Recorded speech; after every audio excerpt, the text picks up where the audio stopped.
Hello. So I watched Han Solo yesterday night. Well, here it's like 10:50 a.m. right now, and I watched the movie yesterday at the 9 p.m. session, and I wanted to give some review about it. Well, to start, I will start with a non-spoiler section, and somewhere in I will give a warning, and after that, you will be advised to leave if you don't want to be spoiled. So with this said, we will start with the non-spoiler section. And I'll start by saying something. Well, I had fun with this movie. And I was very critical about The Last Jedi. That's also interesting for you to know where I'm coming from. I am a very big Star Wars fan. Yes, I am. I am kind of a nerd and I really look into details. And I will come with a lot of details, mostly on the spoiler section. But I have to say, I could enjoy this movie and I could have fun with this movie. Which is not to say it does not have issues, because it has. It does have issues. Well, uh, trying to not give any spoilers, I will say that on the positive side, I really enjoyed the interaction between Han and Chewie. I think this movie, at least, he's respectable about or respectful about the legacy characters, especially Han Solo and Chewie. It's great fun, or this is my opinion, obviously. I had great fun seeing Han Solo and Chewie interacting. They do the kind of stuff that we expect them to do together. They have a chemistry which feels right, feels like the chemistry they should have. Chewie is a character once again, which is also great. It's great to have Chewie back. Yeah, kudos for that. I really enjoyed that. Now, Lando, he has style definitely, and he is fun to watch also. Though I have to say, I do not think this Lando really fits into the Lando which we are going to meet in the old trilogy. I'm not so sure he fits, but I'll go more into that in the spoiler section. Anyway, he is fun to watch, no question there. So the whole cast is quite fun to watch in this movie. Han Solo and Chewie, great seeing them. Now, for the lower side of the movie, or for the bad part, and without too much spoilers, well, I have to say that this movie kind of feels like it's going like if it was a Pirates of the Caribbean movie with betrayals and gangsters and people doing heists and people, yeah, scoundrels everywhere, which is cool. Yeah, I was kind of enjoying that. I was having a good fun with that. But then, kind of around the third act, the movie tries to turn into something else, and to me it just doesn't get it. To me, there's like they had some ideas.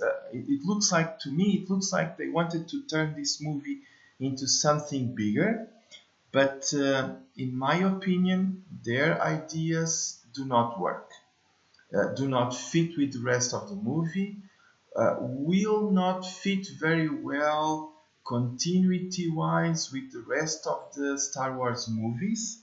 And I'll go into that a bit more in the spoiler section. And overall, the movie has a kind of, at least I felt, a very big change of pace and tone around its third act.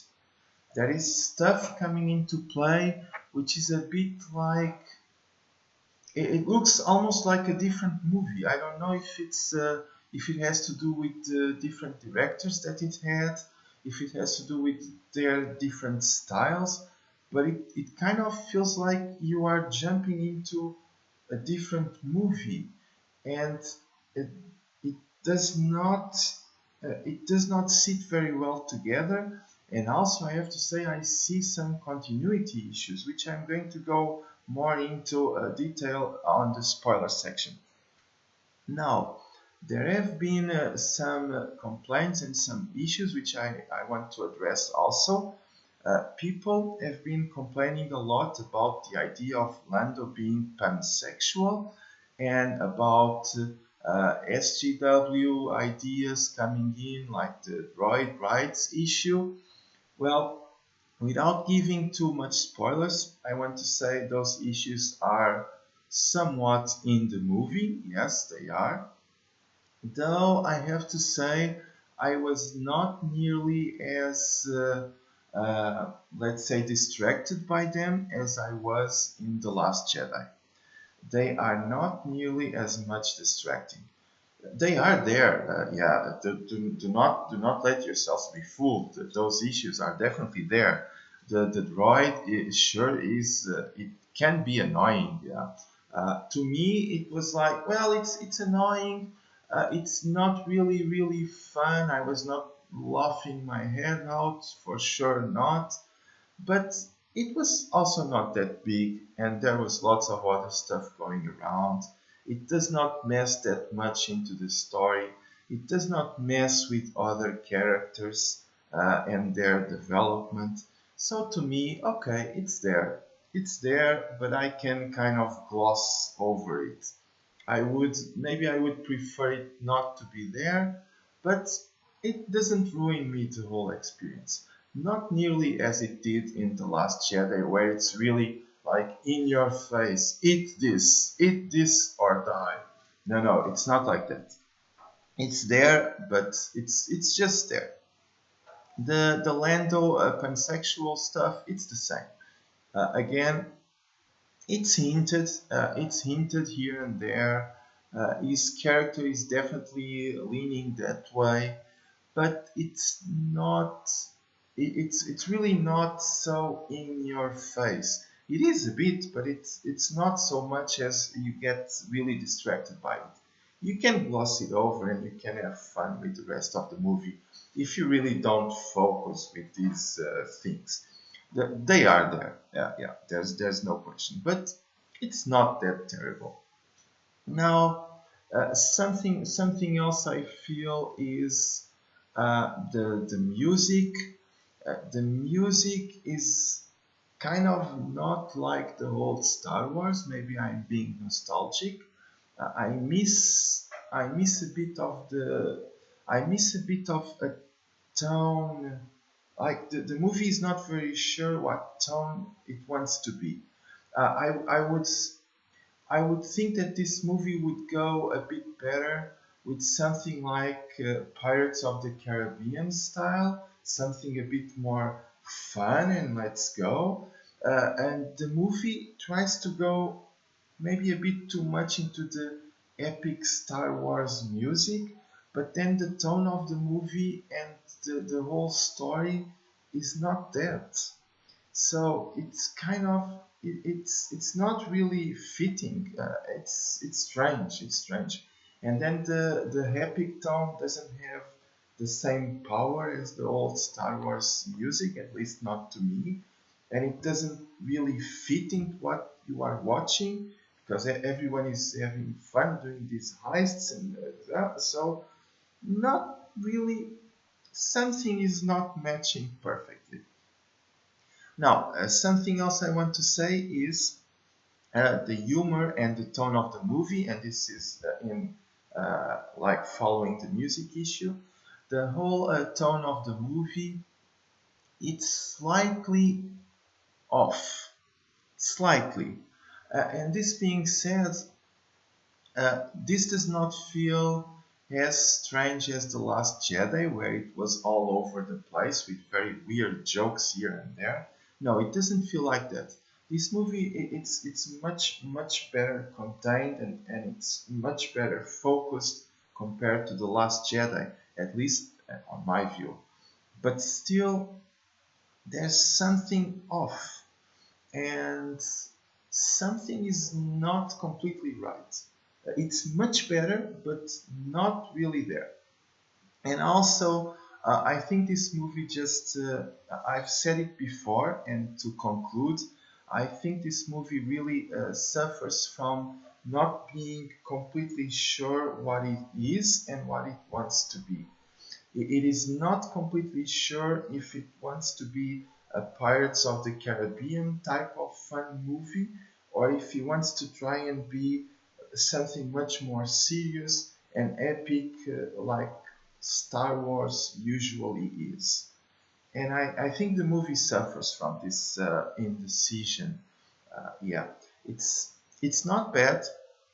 It's actually not bad.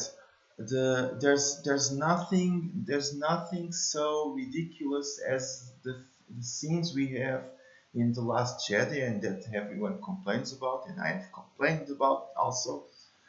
There's nothing nearly that ridiculous. The movie's kind of much better focused, but still they needed to decide if they wanted to go for a fun adventure, or if they wanted to do something more serious. And I think they did not manage to bring these two concepts together very well. Like I said before, the movie kind of changes pace in the third act, tries to become something else, which it isn't. And then again, it brings many continuity issues with the Star Wars universe, which I'm going to get into more detail in the spoiler section. So all in all, it's a fun experience. It's a movie you can go to the theater, have fun, see. It has a nice enough pace. It's nice to see Han and Chewie, definitely. I had fun with it. The time went on quite well. If you should pay a lot of money to go and see this movie, probably not. If you have a good opportunity to go and see it, then go and see it, because it's still fun.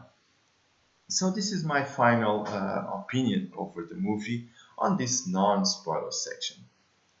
And now, people, so for everyone who do not want spoilers, you are now being warned. So leave. Just leave. So if you don't want spoilers, just leave now. And this is now going to become spoilers everywhere. Everywhere. So last chance to leave. If you don't want spoilers, just leave now. Spoilers alert. Spoilers alert. It's coming in 3, 2, 1. Here we go. Okay, so now this is spoilers. You are all warned. So what are my issues with this movie that I can get into a bit more detail now? Well, I think this movie has lots and lots of issues when it tries to connect with the rest of the Star Wars movies. And I think it does not do a great job there. And I'm going to tell you why. Now, first, let me address the Lando Calrissian character, which is an interesting portrayal by the actor. He is clearly having fun. He is clearly trying to look like Lando, and he does look like Lando. But I have to say, he is a bit over the top. And especially, I don't think Lando was like that. Not really. It's like this movie, it's portraying Lando as pretty much a pimp, which okay, he may have been, that could be. It's portraying him like someone very full of himself, which okay, it can be. I could believe Lando being like that. But then it's also portraying Lando as having really no values and being kind of a coward even, and a very, very disloyal person. And no, just no. I think you people are focusing too much on Orlando selling them to the Empire. But what option did he have? Well, the Empire was there. Darth Vader was there in his face. So what could he do? He tried to do his best for his people, for his company. So he was trying to save his company. And if he had to kind of try and play a bit of the Imperial game, he did try it. But then again, he also came out of that game once he figured out he was not in control, and once he figured out he could not play with Vader, he just came out of the game and he just went full on into the rebel side. And he went out of his way to try and save Han. He risked his life for that. He joined the rebellion. He led the attack on the Death Star. So this guy, A, he is not a coward, and B, he is not totally without values. He is a shady character, definitely, but not a coward and not without values. And the Lando we see in Solo, a Star Wars movie, that's not that. No, he is not like that. The Lando we see in this movie, he is absolutely without any morals. It's like for instance, he tricks at cards, but that could be that could I could take that. Now, what I could not take was, for instance, Lando when they are doing the big heist for the fuel on this refinery planet, on this mining planet. When they are doing that, Lando is just sitting on his ship, like going all full of himself, like I'm a big diva, I'm sitting right here, and everyone else does the job, and I'll just sit here and wait for the money.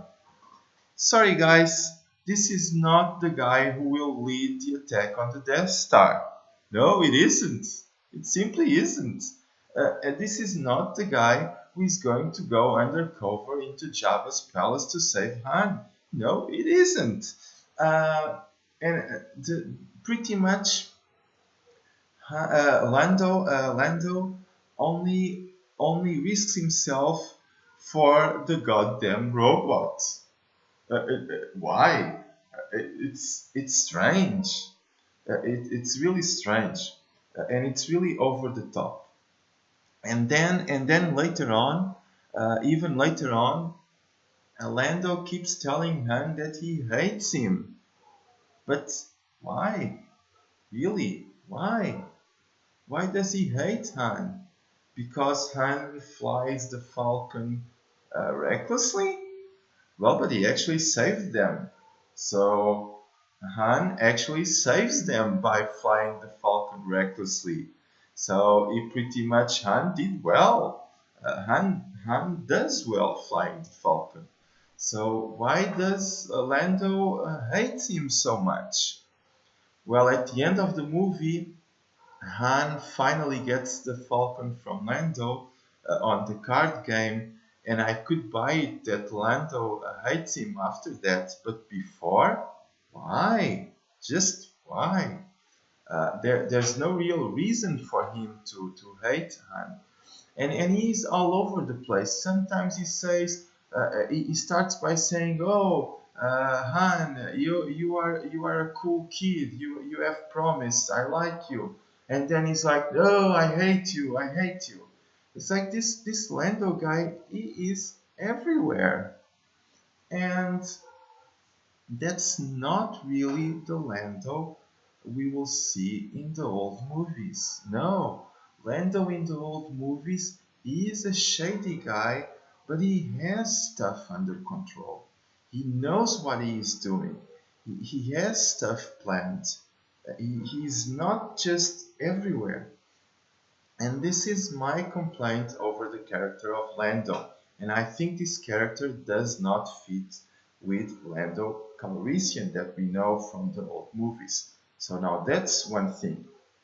Now something else I have to say is that to the end of the movie we have an appearance, a cameo by none other than Darth Maul. And no! Get this guy out of this movie, please!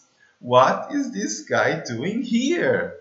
Because now we have Darth Time Traveler, because there's no other way. It's like Darth Maul died, he was killed by Obi-Wan at the end of the very first movie. Way before the Empire was formed, way before Palpatine became the Emperor, way before Anakin became Darth Vader, way before that. And here in Han Solo's story, the Empire is there since the start. So we are clearly after the events of Return of the Sith. We have to be. So what the hell is Darth Maul doing here? Get him out! He's what, Doctor Who now?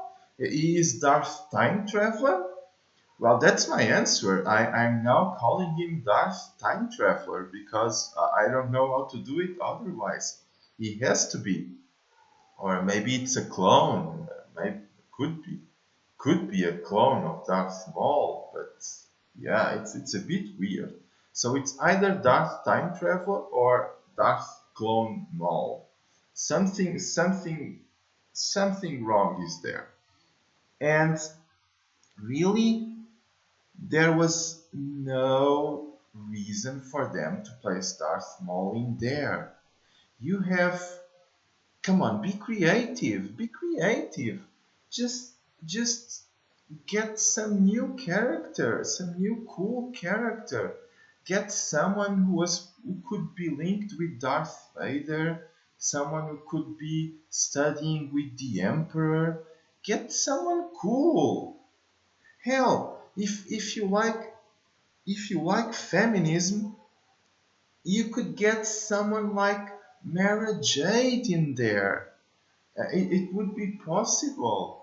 But Darth Maul? No. Just no. No. To me, no. To me, that was like a point where I was like, oh shit, here we go again. I have a bad feeling about this. Really. Uh, well, so that's another problem I have.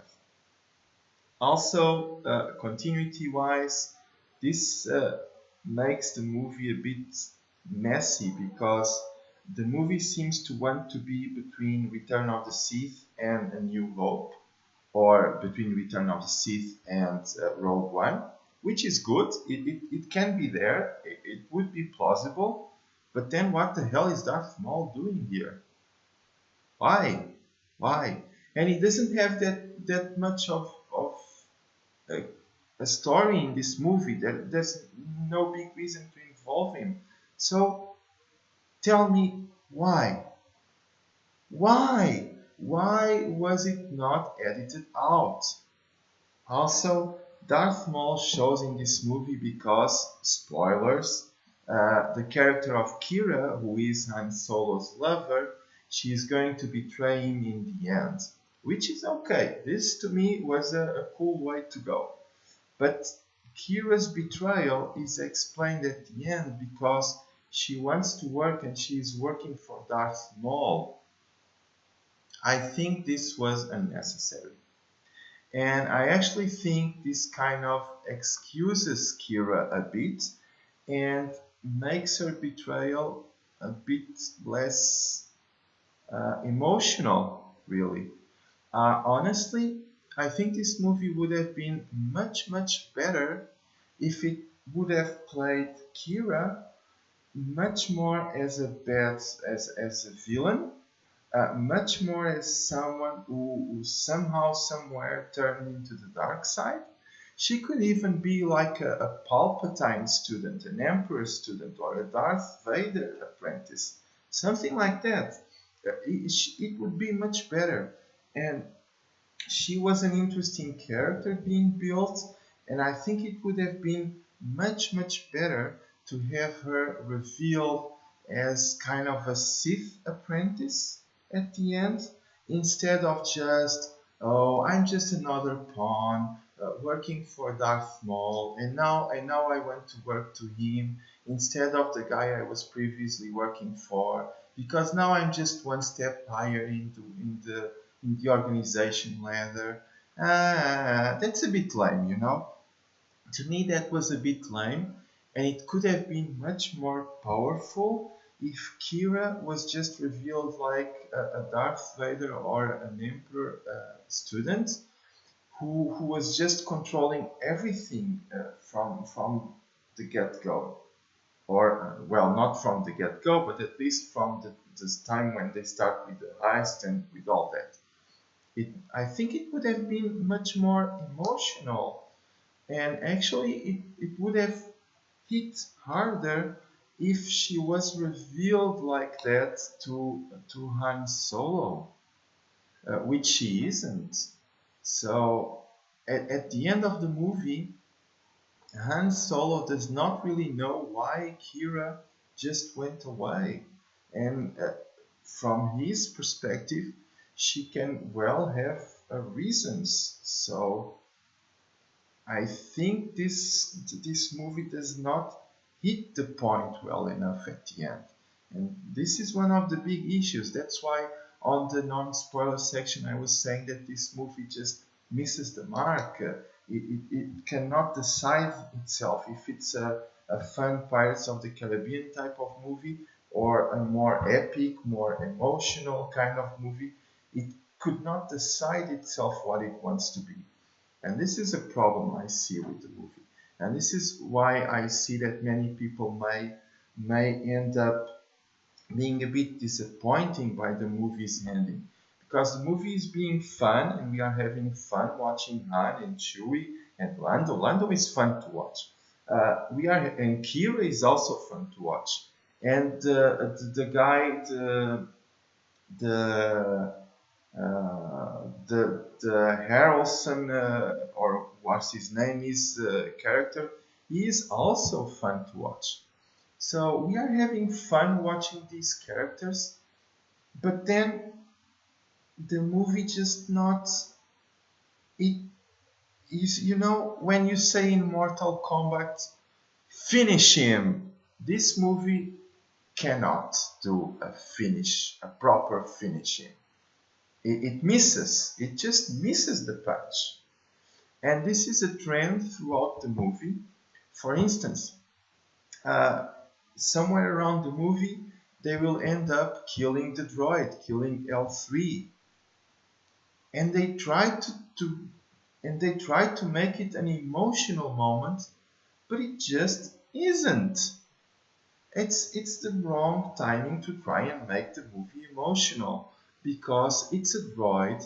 It's a very annoying droid at it. We have to say it, and Han Solo says it in the movie also.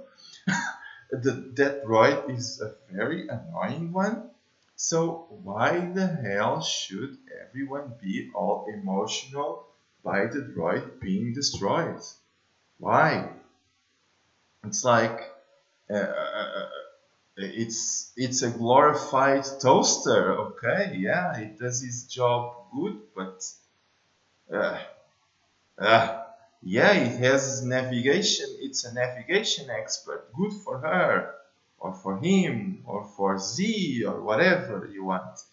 Good, but power to whatever, whatever pronoun the droid wants. Power to him. Or oh, shit, I'm always going with the pronoun. That's the problem with this. But anyway, power to the droid. But it's not an emotional character. No. And this movie has lots of these moments when it misses the kick, like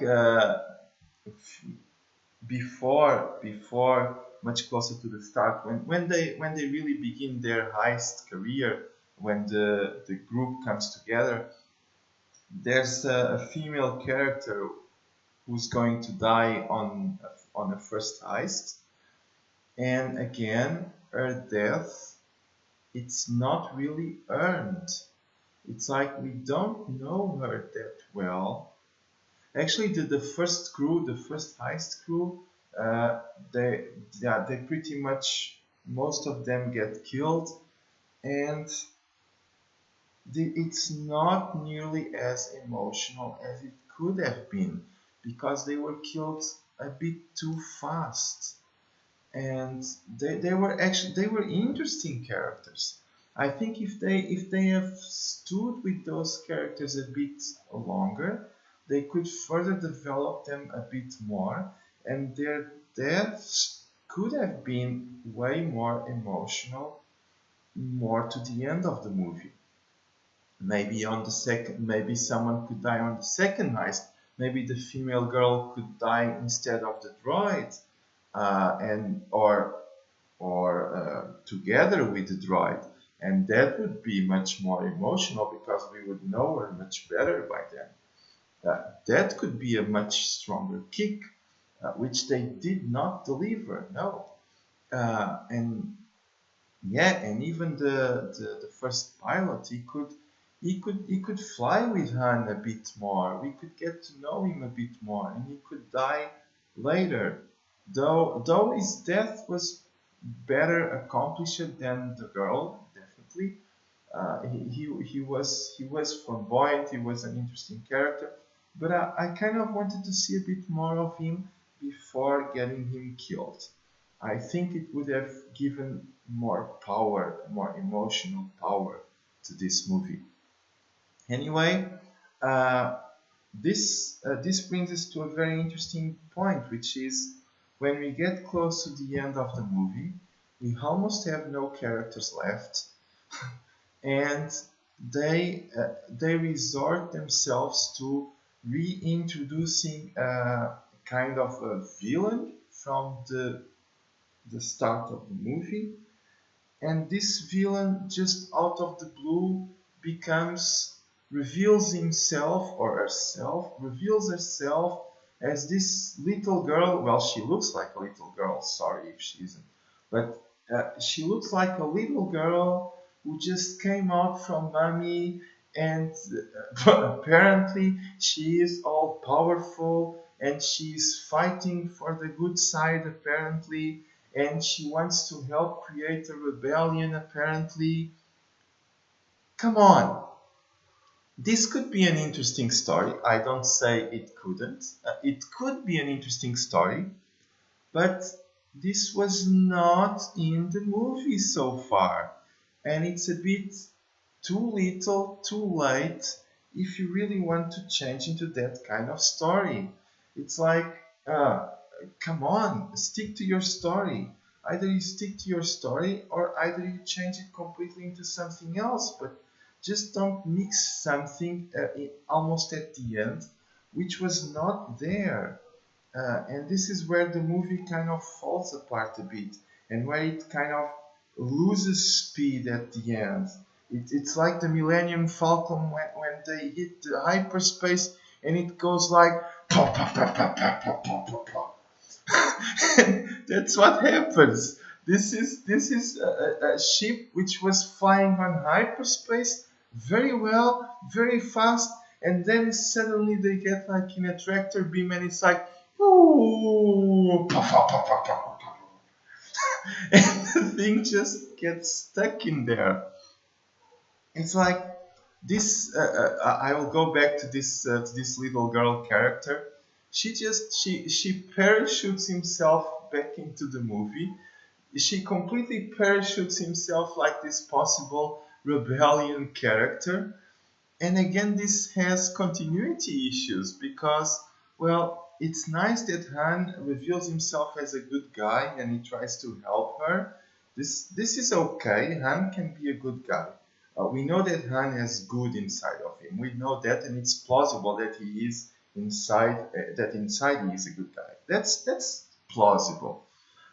What it's not very plausible continuity-wise is, well, if this little girl did get all the money, because at the end she gets all the fuel they were stealing, and that's worth like lots, tons and tons of money, and she says that with all that money she can start a rebellion. Are we hinting here at the Rebel Alliance? Are we? I sincerely hope we aren't, because if we are, this will make issues continuity-wise. First, if this little girl is going to some way start the Rebel Alliance or give them a big push with all the money she has, then this means that Han should be quite famous inside the rebellion, which he clearly isn't by the start of A New Hope. Also, if this little girl is somehow linked with the Rebel Alliance, then Han should have kind of a connection with them. He should be a bit more, yes, I know, I've seen these guys before. I've helped these guys before. And especially them, they should be like, hey, it's Han Solo. It's the hero. It's the hero of, I don't remember how the planet was called. Safina or Safira or Safina, something like that. It's the hero of that refinery planet who got us all those credits. Here he is back again. Let's make him a leader. Let's make him a leader immediately. They should at least be trying to propose him that again, because the girl was hinting that at him, that he could become a leader in this rebellion and they would need him. Yeah, so if we are hinting at that, well, that will not follow in A New Hope. No, doesn't match where they are in A New Hope. So continuity issues here. Also, if they try to solve this and say that the girl has nothing to do with the Rebel Alliance and it's some other rebellion, then it really doesn't matter. If it's like that, then it really doesn't matter. So, what was the girl's point, really? Really? Why? Why? It's just like Darth Maul. Why?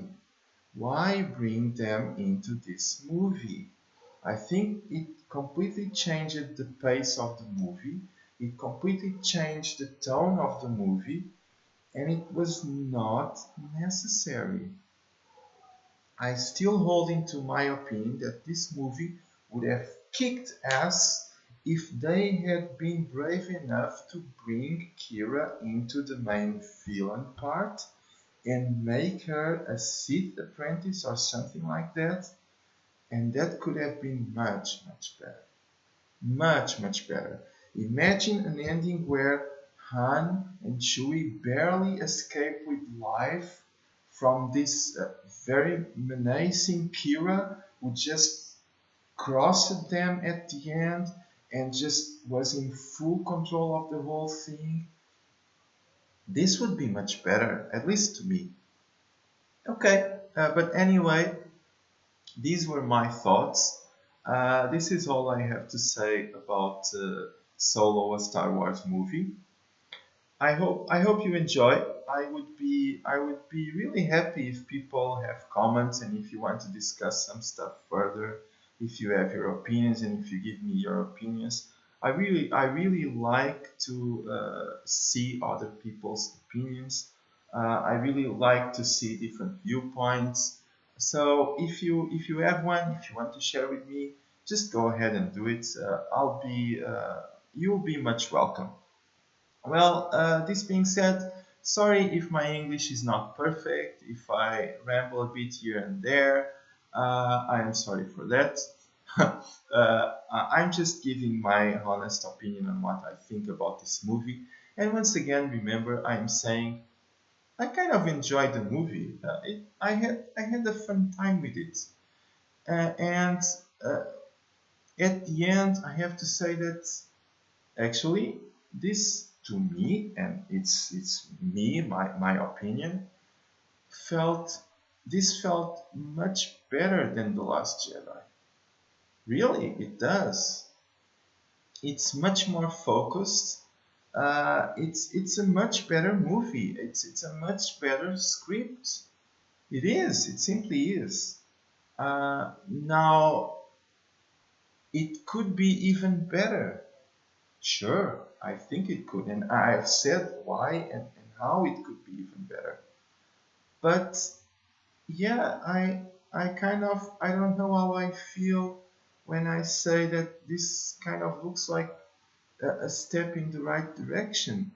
And I'm kind of sad now because I think Disney and Lucasfilm they are going everywhere. They are trying very different things with their movies, and I get the feeling they simply do not understand what works and what does not work. And it saddens me that with this movie they may miss again what did work and what did not work. At least to me. I don't know if many more people will think like me or not, but at least to me, it's kind of sad that with this movie we may be going again in a wrong direction into the future because they may look at the fans backlash, which is definitely going to come, and they may they may see it in a totally wrong way again. And I am seriously, seriously afraid that they just keep taking things the wrong way and they just keep going in wrong directions. And that's kind of, I'm like, damn, there are some good things in this movie. There is stuff in this movie which is going in the right way. Oh, I can only hope that they can see what are the things which are going in the right way. And I can only hope that they can stick with that for the future. Please, please. One can only hope. It is our last hope right now. So with that, I say goodbye. Again, leave me comments if you will. I'll try to be welcoming and I'll try to answer everyone if you leave comments. So with nothing else to say, uh, thank you for listening to me. I do not have the best skills ever in doing this, so thank you for your patience. Thank you for listening to me. Thank you for your time, and see you around. Have a good day. Bye.